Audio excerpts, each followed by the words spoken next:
Third time lucky. We are live. Welcome to Rugby League World Cup Radio with Winny and Clarkey. Really sorry, we've had 2 false starts already tonight. We had issues with our live streaming. I believe we're live on the Tripod YouTube channel. We couldn't seem to connect to Facebook, so we're going to try and put a couple of links on Facebook, and hopefully, ultimately, if you're watching this, that means you did find us on YouTube.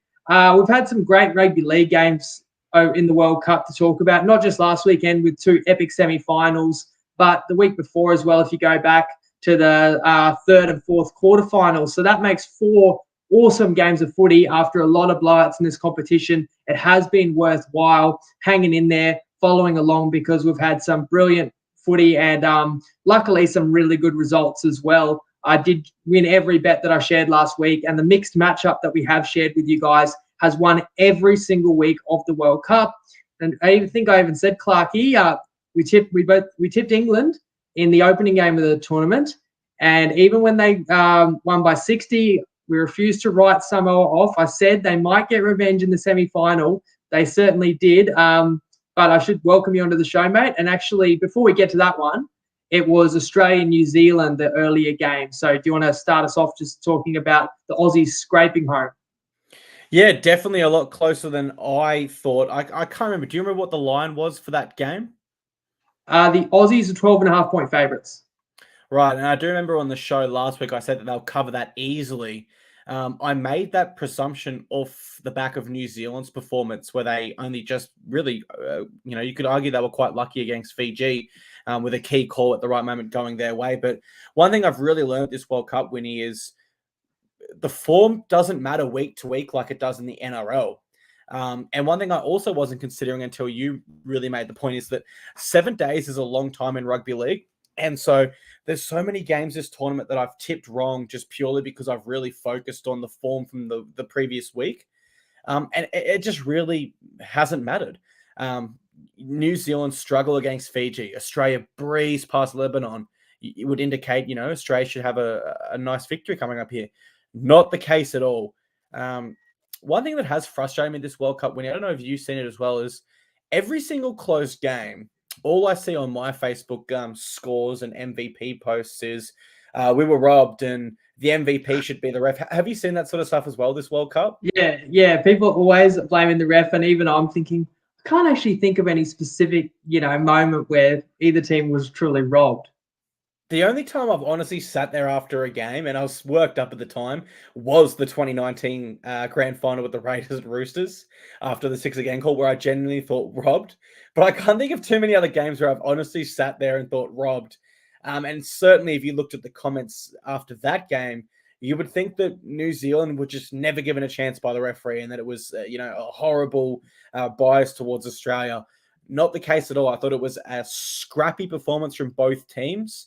And I thought in the end, Australia were, I don't want to say lucky, but it was far from their best. And in the end, they came away with the win, but I really can't think of too many reasons why. My matchup in that game, though, Winnie, how good was it? James Tedesco, 33 runs for 320 meters, breaking 8 tackles. And then Joey Manu says, well, I'll have 31 runs for 318 meters with 4 tackle breaks. It was fantastic seeing those Roosters teammates go head-to-head. I was going to talk about the fact that 3 Roosters players really shone at fullback this weekend. And that matchup, both fullbacks over 300 meters. And you'd think it'd be an open, high-scoring affair. The final score was Australia 16 to New Zealand 14. And that was another winner we had. So a few in this game. I had New Zealand plus 6.5 in the first half. Well, they led this game 14-10. So 14-10 half-time wasn't really low scoring. We wanted this game to be low scoring because our mixed matchup was the first semi-final, Australia-New Zealand, to have less points than England-Samoa. There were only 6 points in the second half. So there were only 30 points total in this match. And what's crazy is, that just shows how tight of a battle it was in the second half. But the 6 points that were scored were pretty soft. I mean, it was a tap off a penalty. And in that moment, New Zealand will rue that moment. They'll rue a few moments that I want to talk about quickly in the second half where the game was there to be won.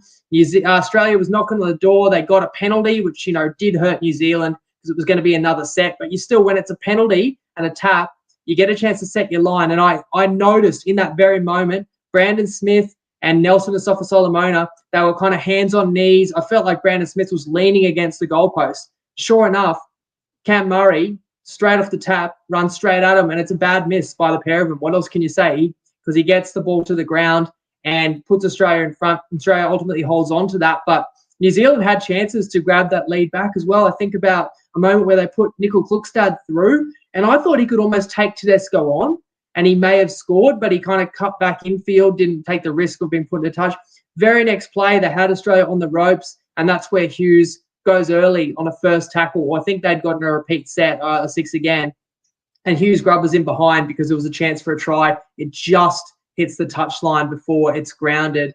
And those are the slim margins. And for New Zealand, I guess for a post-mortem on them, like they got close. They did better than, probably what a lot of people expected. I know people knew that this side was strong, but as you say, 12.5-point underdogs against Australia. Madge said they closed the gap. Do you see it as a successful tournament for New Zealand? Not particularly, but the reason why I've got that isn't too much to do with their performances. I don't think they were at their best the whole tournament, but what concerned me, Winnie, was the comments from Michael Maguire post-game. I almost felt like he was trying to buy himself extra time in the role. He basically come out and said that for the past however many years, New Zealand haven't been on par with Australia, and now we're right there. We've shown we're right there tonight. I got to disagree with that. I mean, really, since I've been watching football, Australia and New Zealand have been the main two international sides, and New Zealand have always been on par with Australia. Australia have, for the most part, been favourites to beat them, but there's never really been a time where you go, oh, New Zealand are no chance. They've always been on par or similar to Australia. And so those comments from Maguire there, I felt like he was buying himself a little bit more time. What would you say about those comments, though? Oh, I kind of see where he's coming from. I think New Zealand made the final of the World Cup in, it would have been 2013. Yep. And I don't think it was that close. Said they won the World Cup 5 years before that. They've beaten Australia once or twice in that period of time, but most of the time, especially when they used to play mid-year tests, I felt like Australia always had a pretty big advantage and usually would win like that Anzac test pretty comfortably. And obviously New Zealand, we talked about last World Cup being knocked out in the quarterfinals by Fiji. So they got closer, but again, you get later in the competition, depth is the issue. And I thought Australia would ultimately outlast New Zealand in this game, and that's why I liked first half even more so. But they absolutely had a chance to win, as we described. And then let's move to the second game, which was an absolute cracker, maybe the game of the tournament in Samoa, England, where, let me see if I can pull a graphic up of that one. Samoa was victorious in Golden Point, 27-26. So don't worry about the mixed matchup. That won by over 20 points there. That's what you do some quick maths. 53 combined points in this game, despite it being a high leverage World Cup semi-final. And Clarkey, you said it before, what a difference 4 weeks makes. Yeah, and the biggest thing with this game is in previous World Cups, it's usually New Zealand on the other side of the draw. So for once, we finally got to see a chance at, 2 other sides to progress to the final. And this game was not what I expected at all. I thought England would pretty comfortably beat Samoa again. I definitely expected it to be an improvement on the first week, but I couldn't tip Samoa. I could not sit here and do it, and I won't pretend like I was really even giving him a chance now. As embarrassing as that might be, again, I've got to say from last week, what's disappointed me the most about Samoa this tournament? They were my dark horses, and I tipped them in week 1 to beat England. But since that loss, I just lost faith, and I've never been able to refine that faith. And I still ultimately don't even know if I have that faith as they go into the final. But this game in particular, Winnie, it's the final 10 minutes for me. Samoa go ahead. You think, oh, amazing. Then England race the length of the field and score in the 77th minute through Herbie Farnworth. His other try in that game where he just muscled past like 6 defenders to score was world class. But it was just the last 10 minutes for this game. Absolute carnage. Just unpredictable. Just as you thought England were going to close it out, Samoa score. And then just as you think Samoa with 8 minutes on the clock are going to close it out, England score. We then go to a field goal from Stephen Crichton. That might be the first field goal I've ever seen him kick in his career. What a field goal to kick. But just an exceptional game of football, high class, entertaining, back and forth stuff. A+. Maybe I was being too kind when I said we didn't write them off. I didn't. I said all the way. In fact, I tipped Samoa plus 4.5 in this game, plus 8.5.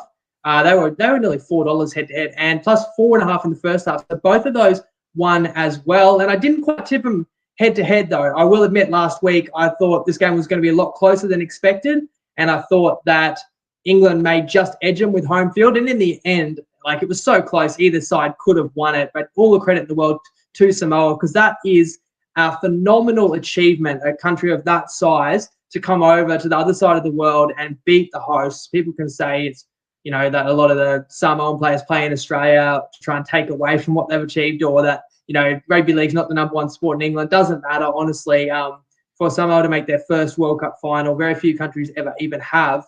It was unreal. And, the whole narrative of turning around their whole tournament, obviously, like, in what sport does any team ever get flogged by 60, the first game and come back and beat that opponent when all the chips are down, when it really matters? I will give you a chance to maybe let everyone know if you've changed your opinion of Matt Parrish, because I think, there is a bit of a redemption arc, because the last 2 weeks we didn't necessarily think Samoa was going to beat their opponent, Tonga and then England, but they have won as an underdog both times. So in this game, Samoa had the lead at halftime, and you mentioned what happened in the final 10 minutes, but maybe the try of the tournament in the first half as well, that try where they just kept the ball alive, and it was final tackle and offloads when they're just a few centimeters off the ground. Ultimately, it finds Crichton. He gets over, and so, as I say, we cash first half bet. Ultimately, with the outright victory, we cashed the full-time line as well. This game had the 2021 grand final flashbacks with a Crichton intercept try at a pivotal moment. It was an NRL player he intercepted as well, in Victor Radley. And then I don't know about you, Clarkey, this is a deep cut, but I got flashbacks to the 1994 Kangaroos tour, where Australia's backs were against the wall in game 2, and Ricky Stewart threw a dummy on his own 30 to get through and set up a try that leveled that series. That's kind of what England did from well inside their own half in the 77th minute, close to a length of the field try, which also needed a conversion from out wide to tie the game at 26-all. The crowd was in absolute raptures. But if we go back 2 weeks ago, while Samoa was an underdog, what I said was there's 3 players in the back line that I think would need to start for them to get these wins. And that's Suali'i, Crichton, and Luai. And those 3 really were the ones who proved themselves to be true superstars of the game, both last week and this week, and leading Samoa to this, to their first ever final. And to touch on Jerome Luai, Winnie, for me, he was really close to the Golden Boot. I think if Joseph Manu didn't play that mid-season test against Tonga for New Zealand, where he broke the most ever run meters in a professional game at 420 or whatever it was, I'd have Jerome Luai ahead just based on this tournament. He's been MVP 3 of their 4 games. The only one he wasn't MVP was the big England loss. And I think that's why a lot of people sort of downplayed his chances of winning the Golden Boot. But we must remember now, the Golden Boot does not incorporate Origin. It does not incorporate any club games. It's strictly international. And if we're looking at this World Cup, Jerome Luai was right up there for me. And the other one you just said there, all the players you said that had to perform did. And I'm just bringing up the team of the tournament now. Joey Manu at fullback, deserved to be there. Brian To'o, Samoan. Tim Laffey, Stephen Crichton. You've got it right there. Yep. Yeah. And so we can just see how many Samoans there are through this lineup. Brian To'o was exceptional this World Cup. He would have averaged close to 300 meters. Tim Laffey came in for Isaac Tongo and did not look out of place. I actually watched him and thought, it's unbelievable. This guy was, when he went to the Super League, I thought we'd never see him close to the NRL again based on his form at that stage. But it was exceptional. Jerome Luai, I've mentioned him. Junior Barlow there at prop. I mean, he led them perfectly. And he's actually the Ironman this year too, when he has played 36 professional games. However, there's one really unfortunate stat that I don't want JP to get, but I think he will. He is going to become the first player to ever lose an NRL Grand Final, an Origin Series decider, and a World Cup final in a single year, which for that reason, I really hope Samoa wins so JP doesn't get that. But hey, I'm not trying to be funny. Being in just 3 of those games anyway is a massive achievement in itself, regardless of the result.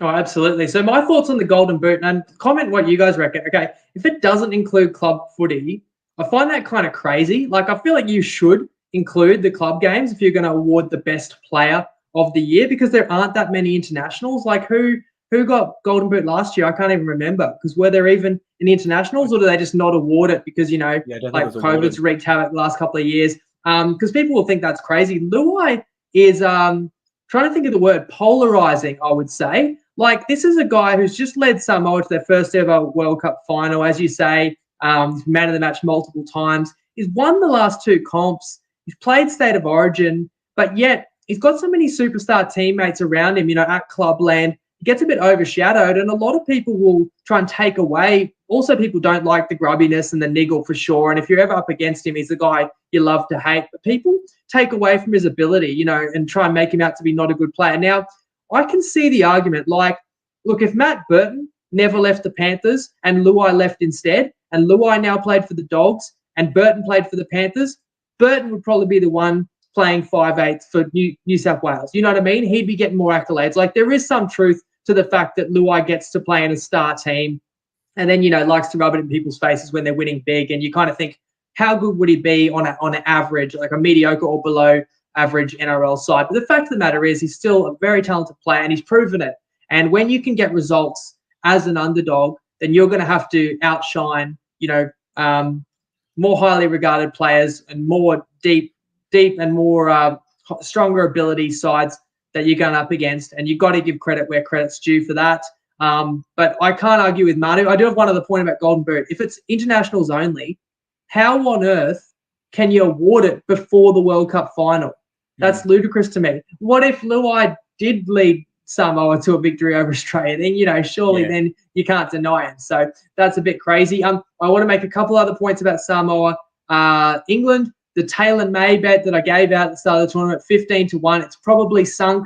3 tries scored by Samoa on the left, 1 man inside Taylor May. You know why Taylor May didn't score? Because Dom Young was hell-bent on stopping him scoring and came up with air 3 different occasions because he just did not want to leave the paint and leave Taylor May. And as a result, Tim Laffey just scored running around the centre twice. And I think another occasion, Samoan's second rower went the blind side and scored, not needing to pass to May because Dom Young was just glued to the wing. So maybe a bit of inexperience there. Laffey, you've got to give him credit. He is Samoa's most capped ever player. He was not in their top 17 going into this World Cup. The injury to Tungo opened up an opportunity for him. He now has 6 tries in this tournament, had a double last week. And a post-mortem for England. You talk about teams or players getting robbed. It's funny, the last 3 English World Cup campaigns had crazy endings to the semi-final. In 2013, it was Sean Johnson. It was final minute, I think, scores a try, knocks England out of the semi-final. In 2017, it was Andrew Fafita, final minute, scores a try to knock England out of the semi-final. But as we know, it was ruled a knock-on. So England did scrape through.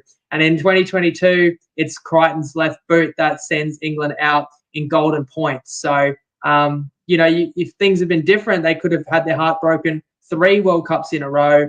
I think what England's missing, I'd love to hear your thoughts on this, but they don't have as many potent backline players. I don't feel like they've got the outside back stars that can change a game, can turn a game, that the other big nations like Australia, New Zealand, Samoa do have. 3 things to follow on because I've been keeping notes as you've been speaking. Number 1, I agree with that. But I would also like to see them versus New Zealand and Australia to see what sort of scoreline we get there before I comment too much on that. The second point is escaping my mind right now, but I'll go to the Golden Boot winners. Can't see anyone for 2021 winning, but I can see Joran Schoenmaker, the Netherlands centre who plays for Rugby Club Eemland, won in 2020. Prior to that, 2019, Roger Tuivasa-Sheck. 2018, Tommy Makinson, which was when they actually made the award only count international games. And my third point at this time has completely escaped my mind, so I do apologize for that. That's right. I'm sure we'll come back to you. I mean, if neither of us have ever heard of the guy that won the Golden Boot in 2020, I think it tells you everything you need to know about the validity of that award.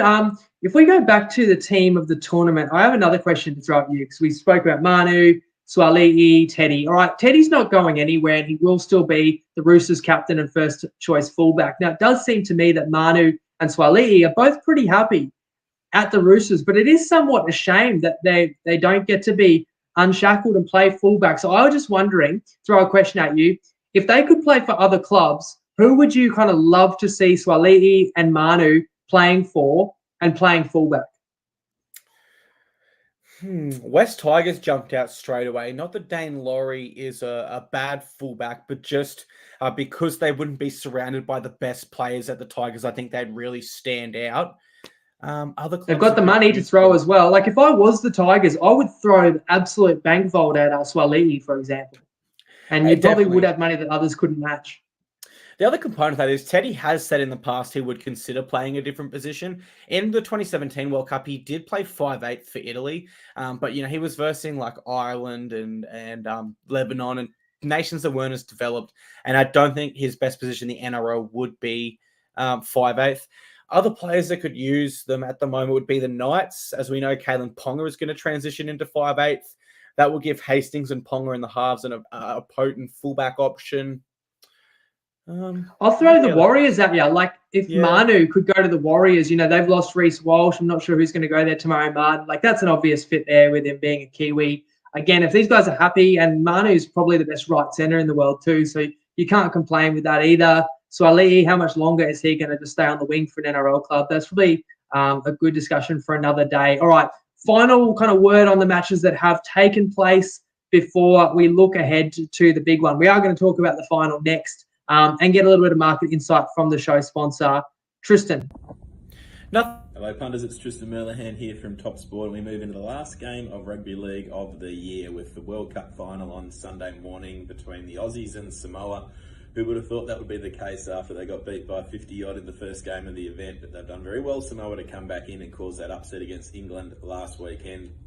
The market for this game, though, is very lopsided, $1.08.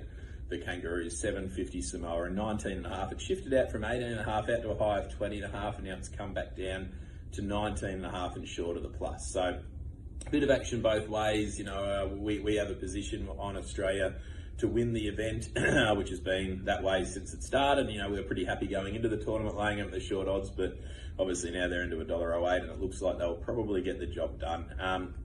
The duration of the tournament, we've found ourselves just in front at the moment. I feel like that's a pretty good result considering Jacob and crew have put together a very good run with the mixed matchup over the course of the tournament. They haven't got one wrong yet, so that's certainly put us back on our heels a little bit. The results of the weekend just gone.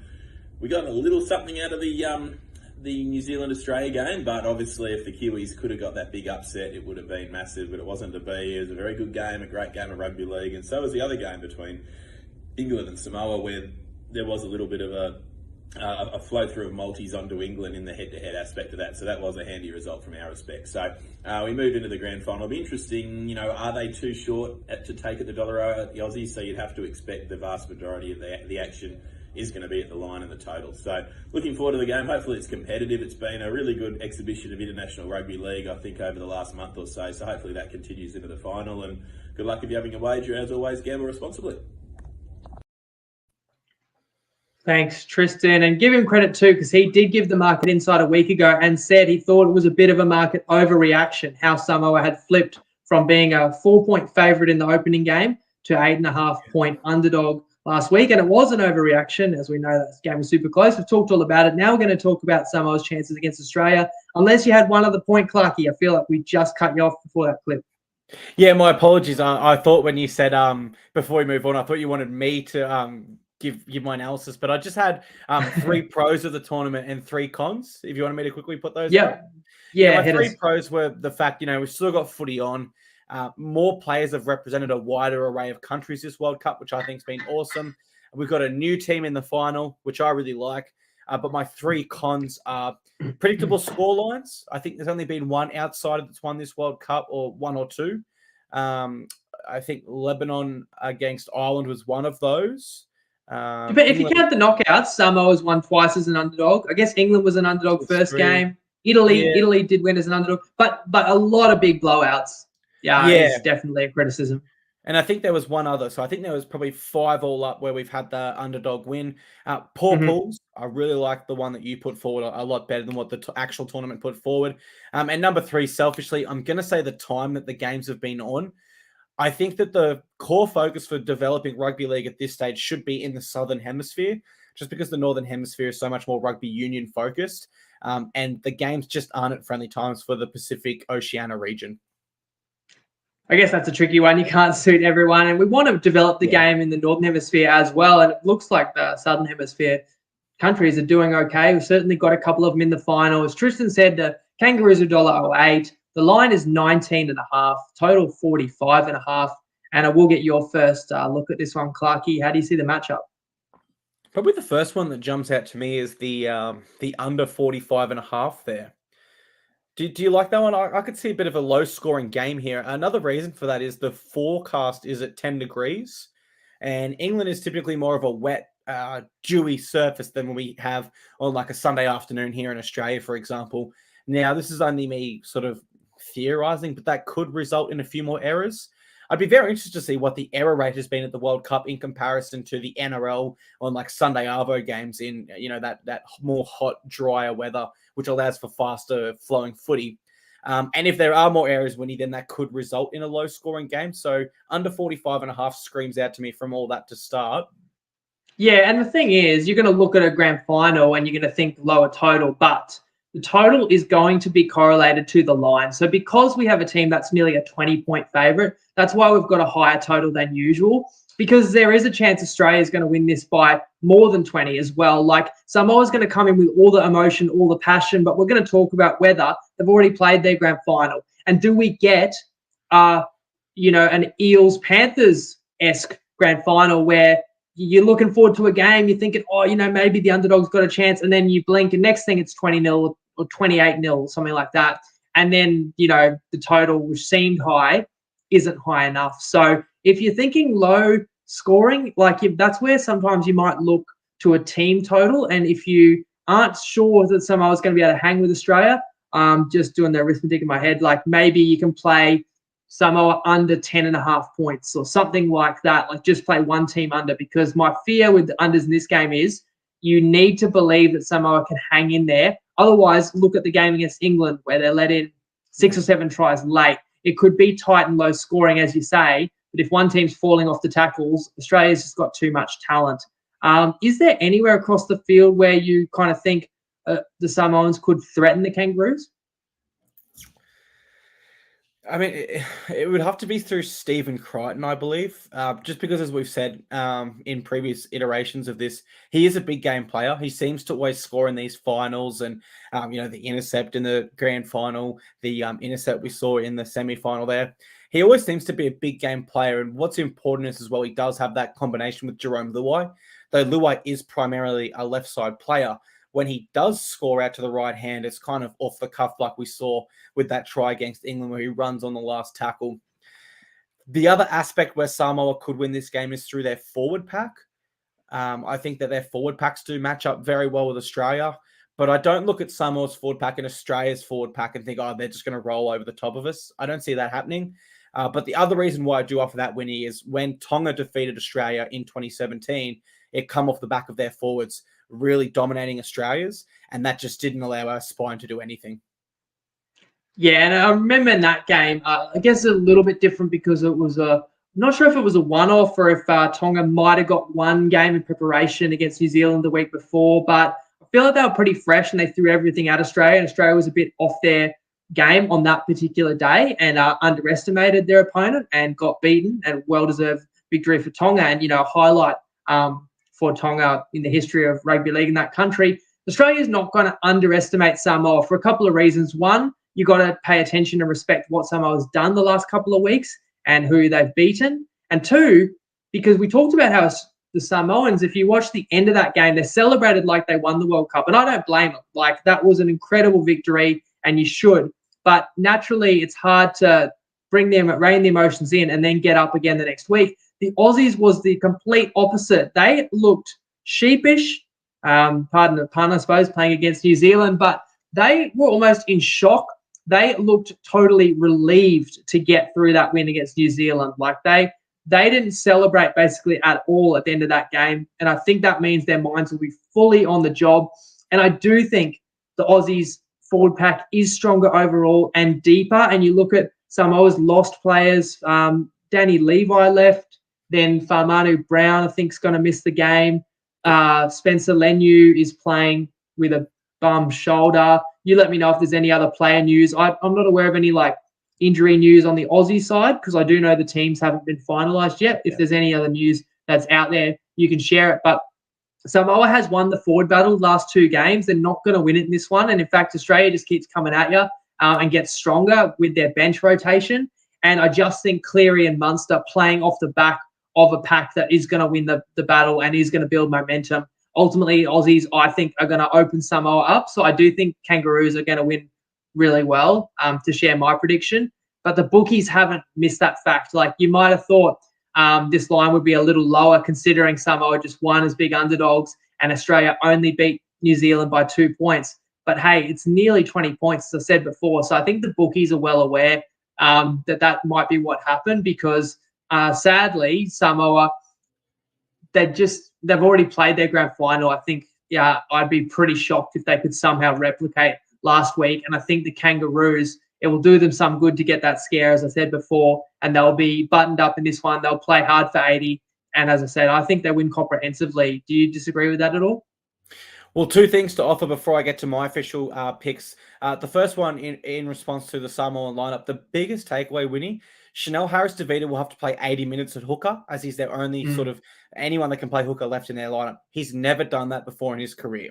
He's never had to defend in the middle for 80 minutes. That will be very difficult for him.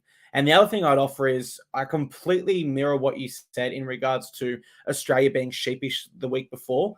And I'd almost offer that Australia this week is what New Zealand were last week. When New Zealand played poor against Fiji, they come out and played well the next week. Australia are in that boat now. They played poor last week, and there's a big chance we see them come out and right their wrongs in this instance. So my official predictions, I'm going to give it a winner, a first try scorer, and an MVP. My winner is Australia 13+. I'm going to go with that. I don't know what that's paying in terms of betting, but just in terms of a prediction and a line, I think Australia 13+. My first try scorer, I really hate to be boring and do this, but I'm going to go Josh Addo-Carr. I'm sure there's not many odds there. I'm sure that's not a value pick either, so I apologize there. But he almost scored first last week, and he leads the tournament in tries for a reason. Australia, and he did score the first try for Australia, and that was a pretty breathtaking one off a Ben Hunt midfield bomb as well that got the Aussies back in the game. Yeah, and when you said Samoa's try was try the tournament, I was going to interject and say no, I think that one was because they were both amazing tries. And my prediction for MVP, Winnie, I'm going with Cameron Munster. I've gone with this because when England took control of that game against Samoa, it was their halves that took over.